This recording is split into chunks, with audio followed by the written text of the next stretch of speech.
Welcome to the fourth lecture of gaseous state. So आज का जो हमारा लेक्चर है it's all about Dalton's law of partial pressure. Okay, so basically हमारा main motto यही रहेगा इस पूरे लेक्चर में कि हम Dalton's law of partial pressure को अच्छे से पढ़ पाएँ। ओके, सो गैसियस स्टेट में इससे पहले मैंने आपको क्या क्या करा दिया एक बारी मैं आपको बता देती हूँ। सो हमने पढ़ ली है kinetic theory of gases, theory of gases. इसके अलावा हमने kinetic gas equation KGE kinetic gas equation भी कर लिया है। उसके बाद में हमने ना अलग अलग टाइप की वेलोसिटीज़ भी पढ़ी थी, इंस्टेंटेनियस वेलोसिटी एंड योर क्या बोलते हैं most probable velocity, average velocity, वो सब हमने बेसिक बेसिक फॉर्मूलेज वगैरह देखे हैं अभी। सो इतना हमारा सिलेबस कंप्लीट हो गया है यहाँ तक। ओके, सो आज का हमारा लेक्चर है on Dalton's law of partial pressure. So अभी इसको स्टार्ट करते हैं। सबसे पहले आती है हिस्ट्री। हिस्ट्री क्या होती है, हिस्ट्री क्या है इस लॉ की sorry. This law was given by John Dalton in 1807। तो ये लॉ 1807 का है। जैसे कि आपको पता है साइंस जो है ना उसके अंदर स्पेशली केमिस्ट्री में जो एडवांसमेंट्स हुए हैं वो इतने भी ज़्यादा पुराने नहीं हैं, they are recent advancements basically. हाँ, ऑलरेडी हम लोग 2023 में हैं, बट अगर आप कंपेयर करो तो बहुत सारी चीज़ें हैं जो उससे पहले भी डिस्कवर हो चुकी थी। बट साइंस के जो एडवांसमेंट हैं जो हम पढ़ते हैं वो इतने भी पुराने नहीं हैं अभी, और उनमें बहुत सारी डिस्कवरी बाकी है। So this law was given by John Dalton, ये एक साइंटिस्ट थे, इन 1807। What does it describes? It describes the partial pressure of non-reacting gases enclosed in a vessel and the total pressure of the mixture of these gases.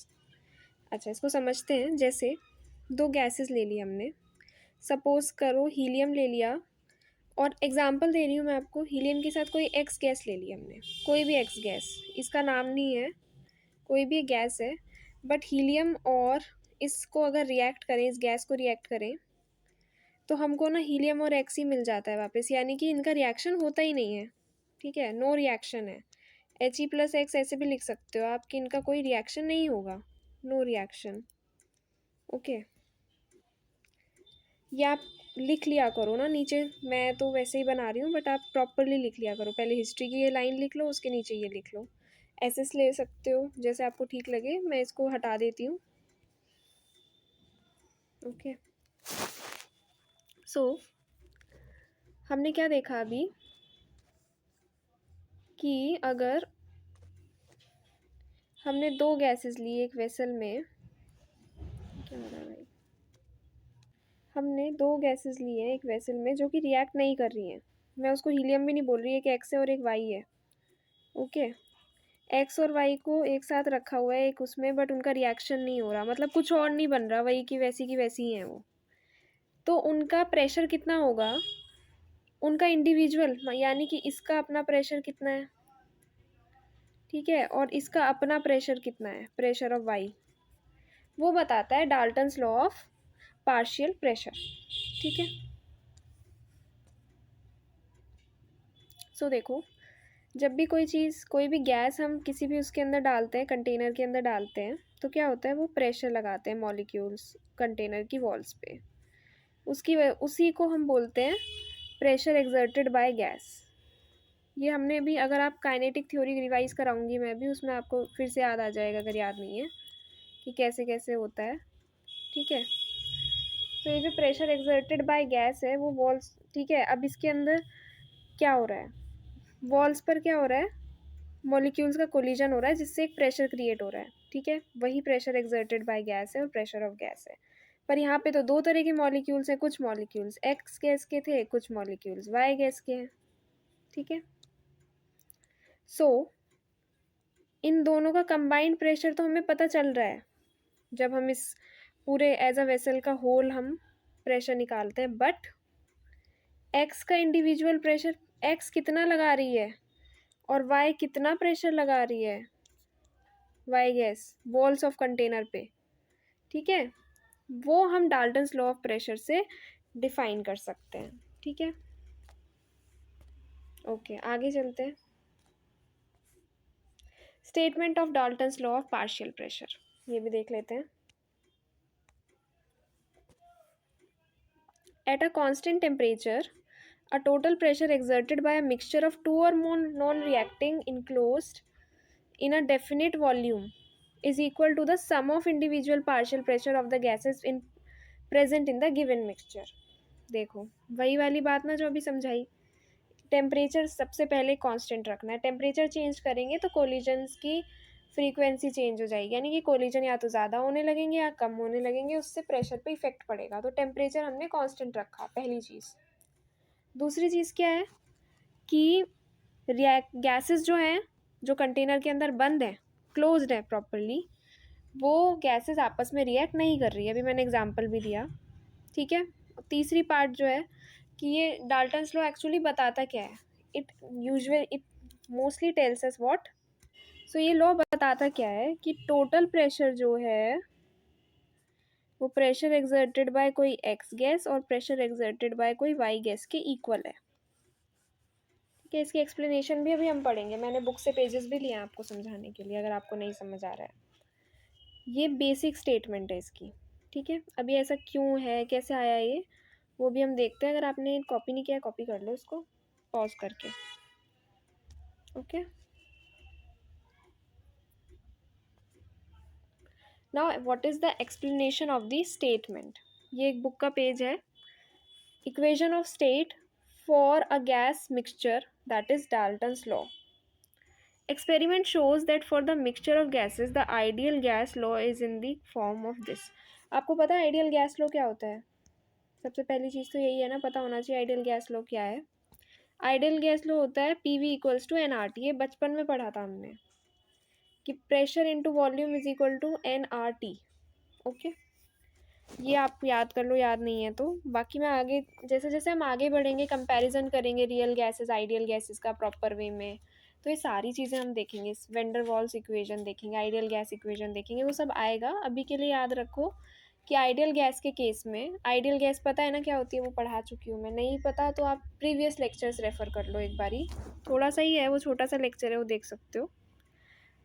So PV equals to NRT, ideal gas, where N is the total number of moles of all the gases in volume V.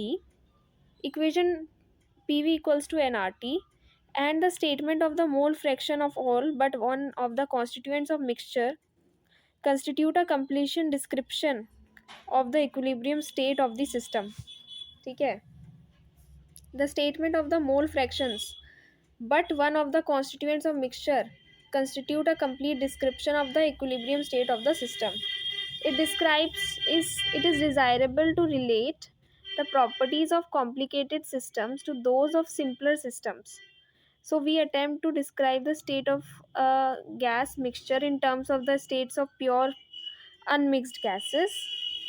Consider a mixture of three gases described by the mole fraction N1, mole numbers N1, N2, N3 in a container of volume V at a temperature T, if N1 equals to N1 plus N2 plus N3, sorry, NT equals to, this is NT equals to N1 plus N2 plus N3, then the pressure exerted by this mixture is given by NT into RT by V। PV equals to NRT होता है ना, देखो PV equals to NRT। So what is P equals to, यहाँ पे N total कितना है, NT RT bye V। ये पता है मैंने आपको कुछ नहीं समझाया बिल्कुल भी, वो क्यों नहीं समझाया, वो इसलिए नहीं समझाया, सिर्फ स्टेटमेंट रीड किया ताकि आपको भी थोड़ी हैबिट हो बुक रीड करने की, वो इम्पॉर्टेंट होता है बुक रीड करना। अभी मैं आपको बताऊंगी ये सारी चीज़ें, क्या लिखा है क्या नहीं है, वो हम प्रॉपर समझेंगे ये स्टेटमेंट्स की क्या है, बट हमें ना थोड़ा सा रीड करके समझने की कोशिश करनी चाहिए। अगर आपने सुना है तो इट्स वेल एंड गुड, आपने ये प्रॉपर सुना। अभी मैं आपको इसको प्रॉपर समझाती हूँ। अभी देखो,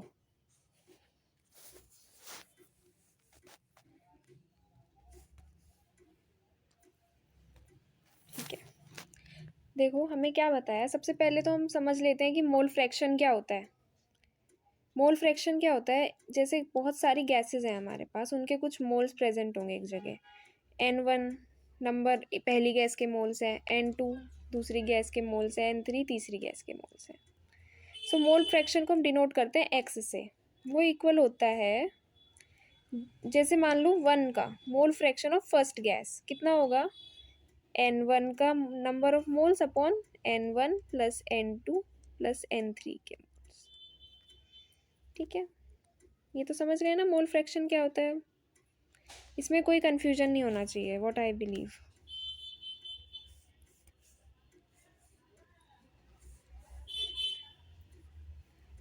अच्छा, अब जो ये हमें सिखा रहा है चैप्टर, बेसिकली वो बताना चाह रहा है रिलेशन। ठीक है, तो वो क्या बता रहा है, अभी तक हमने कितना देख लिया है। देखो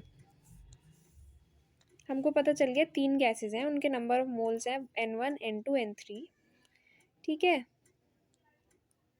और वो इस कंटेनर में जो है ना इनक्लोज्ड है। किस कंटेनर में,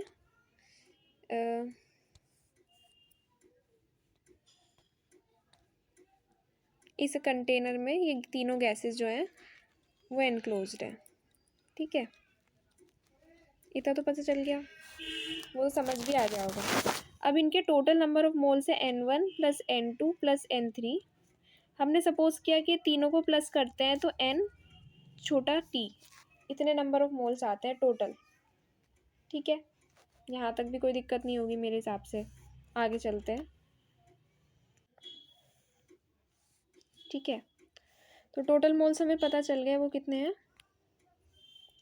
Nt। हमें एक और चीज़ पता है कि आइडियल गैस इक्वेशन क्या होती है, PV इक्वल्स टू nRT। ठीक है, इसका अगर हम P यहाँ ले लें, मैंने अभी पीछे बताया nRT by divided by V, ये आएगी स्टेटमेंट। हमारे पास अभी जो टोटल मोल्स हैं वो तीनों गैसेस के हैं, बाकी प्रेशर उनका टोटल P है, टेम्परेचर उनका कांस्टेंट है जो कि T है, और वॉल्यूम भी कंटेनर की है, और कंटेनर की वॉल्यूम तो फिक्स्ड है।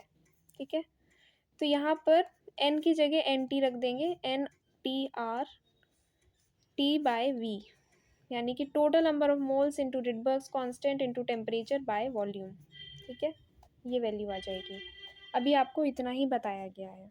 ठीक है, यही समझा रहे थे आपको अभी तक, तो आई होप ये समझ आ गया होगा। अभी अगला नेक्स्ट पेज पढ़ते हैं।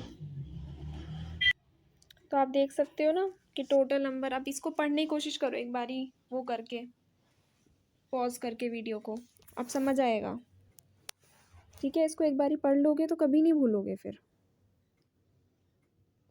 और जो गैसेस थी, हमें पता है कि जब भी हम डाल्टन्स लॉ की बात कर रहे हैं तो जो गैसेस हैं वो नॉन रिएक्टिंग है, और ये गैस के लिए ही वैलिड है, लिक्विड्स के लिए नहीं है या सॉलिड्स के लिए नहीं है लॉ वैलिड। वो अलग अलग पढ़ेंगे उनके related laws.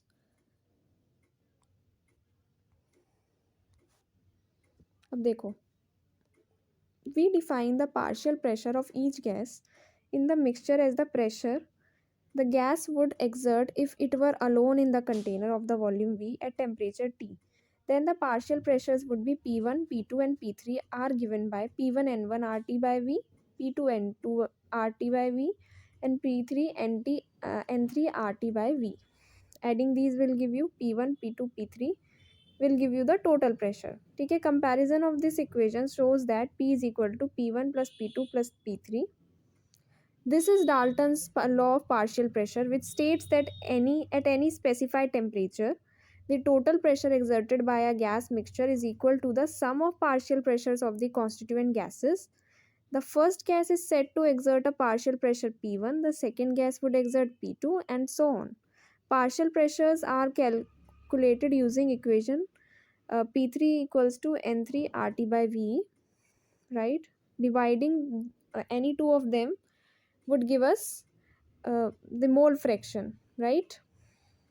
Like P1 by P is equal to N1 RT upon PV. ठीक है, ऐसे P1 by P we can give you N1 by, ये सब हम डिराइव कर सकते हैं। ओके,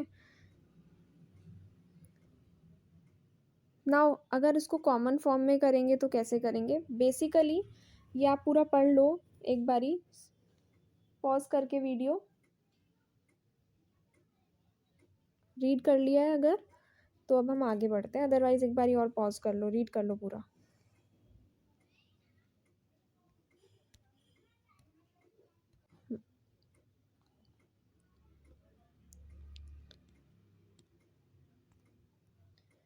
देखो, मैंने आपको 3 गैसेस बताई थी जो नॉन रिएक्टिंग है, पिछली स्लाइड में हमने ये देखा था ना, ठीक है। अब उनके हमने नंबर ऑफ मोल्स भी फिक्स कर दिए थे, एक के N1 थे, एक के N2 थे, एक के N3 थे। तो जो फर्स्ट गैस है, और से देखो इसको लिख लो पहले,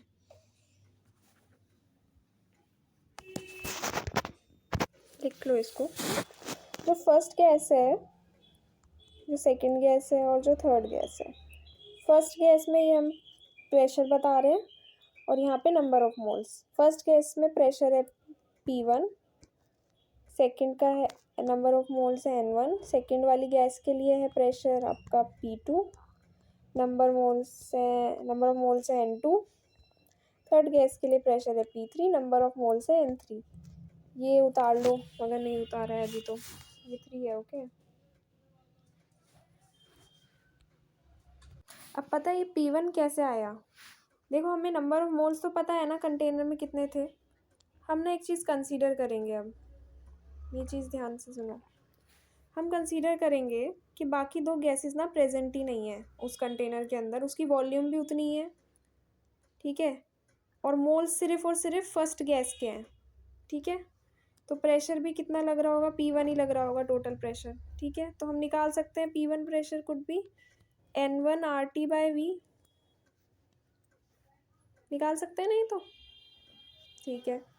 ऐसे ही दूसरा कंटेनर मानेंगे, दूसरे कंटेनर में हम सपोज करेंगे कि सिर्फ सेकंड गैस है, तो उसमें सिर्फ प्रेशर भी सेकंड गैस की मोल्स की वजह से लगेगा, ठीक है, और उसकी वॉल्यूम उतनी मानेंगे जितनी हमारे प्रीवियस कंटेनर की थी V, जिसमें तीनों गैसेस प्रेजेंट थी, 1 भी थी, 2 भी थी और थर्ड वाली भी थी, ठीक है। वॉल्यूम भी सेम रहेगी, टेम्परेचर तो कांस्टेंट हमने माना ही हुआ है all over Dalton's law of partial pressure के उसमें। तो P2 का कितना होगा प्रेशर? P2 का प्रेशर होगा N2RT/V, राइट। थोड़ा सा गंदा हो रहा है ना ये, थोड़ा नहीं काफ़ी हो रहा है, देखो तो मिटा दूँगा, ठीक है। P2 का प्रेशर होगा N2RT/V,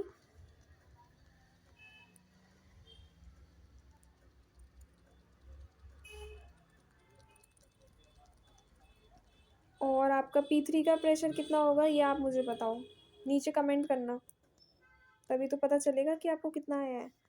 P3 का इंडिविजुअल प्रेशर कितना होगा मुझे कमेंट करके बताना, ठीक है। ओके, अभी क्या है, टोटल प्रेशर क्या होता है, हमने टोटल प्रेशर भी मान लिया कि PT है। अब पूरे कंटेनर की बात करेंगे, पूरा कंटेनर ये है, इसका टोटल प्रेशर है PT हमने सपोज किया P1 का अपना प्रेशर जो अभी निकाला था, P2 का अपना प्रेशर जो अभी निकाला था, और P3 का प्रेशर जो निकाला था, ठीक है, अभी नहीं निकाला हमने। तो क्या आएगा, total pressure would be equal to N1 + N2 + N3, ठीक है। कॉन्स्टेंट्स क्या है, RT बाहर आ जाएगा और V, ठीक है। ये क्यों आया? क्योंकि P1 क्या है, N1 × RT/V, फिर वो कितना है, एक मिनट,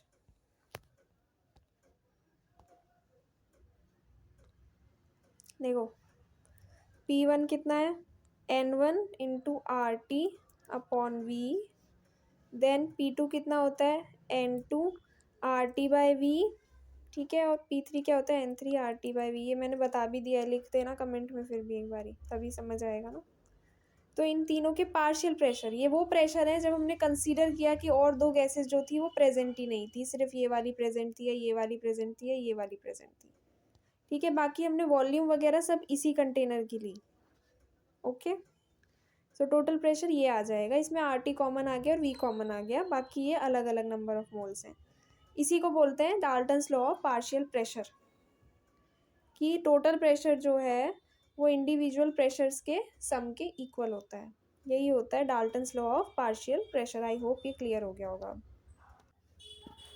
सो ये वाली चीज़ आप एक बारी और पढ़ सकते हो। इसमें एक और चीज़ बताई हुई है कि अगर हमने मान लिया कि मान लो आई गैसेस प्रेजेंट हैं, रुको देखो नीचे क्या लिखा हुआ है, अगर पढ़ा होगा तब, कि these equations are conveniently abbreviated by writing pi equals to xip, that is I 1 2 3 2 beyond lambda लिखा हुआ है बट कहीं तक भी जा सकती है।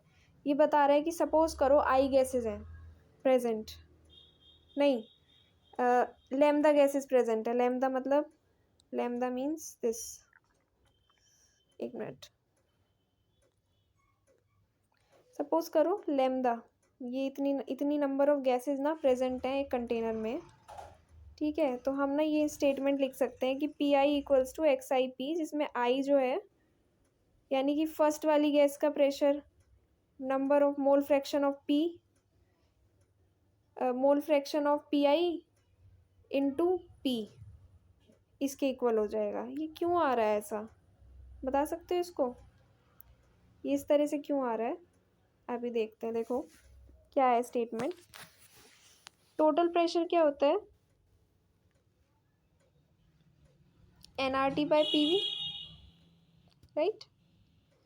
प्रेशर इंडिविजुअल क्या होता है, N one R T upon में पी वी। देखो इसको वो करते हैं, अभी रिलेट करते हैं, कोरिलेट इन चीज़ों को। मोल फ्रैक्शन मैंने बता ही दिया,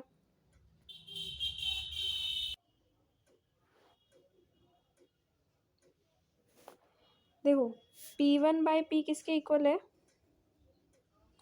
P one by P equal से एक्स के वन के इक्वल। क्यों, अभी देखा ना हमने कि पी वन बाई पी क्या होता है, N one by N one plus N two plus N three, okay, और up to N J, J तक भी जा सकता है, ठीक है। तो ये क्या होता है, number of moles of first gas upon total number of moles, it is equal to the mole fraction for sure. Now P one would be equal to P into X one, बस total pressure से multiply तो करा है। इसी को हमें abbreviated form में दिया हुआ है P I equals to P into X of I, ठीक है। आई की वैल्यू कितनी भी हो सकती है, 1 2 3 4 अप टू लेमदा। लेमदा क्या है हमारा, लेमदा है हमारा number of gases present in the vessel, जो वेसल की हम बात कर रहे हैं उस वेसल के बारे में, ठीक है। उतार लो, ये नहीं उतारा है तो पॉज करके, नहीं तो उधर बुक वाले पीडीएफ से देख लेना है, तो समझना ही तो है यहाँ से।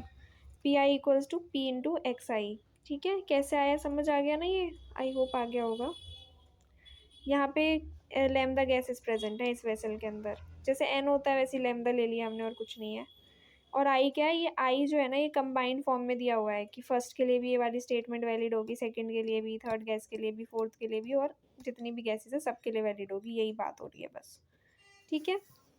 आई होप ये समझ आ गया होगा, क्लियर हो गया होगा। कोई डाउट है तो आप कमेंट सेक्शन में पूछ सकते हो, ठीक है। चैनल को लाइक कमेंट शेयर सब्सक्राइब ज़रूर कर देना। आई नो सब्सक्राइबर काउंट कम है बट आप लोग बढ़ाओगे तभी तो बढ़ेगा, फॉर श्योर, राइट।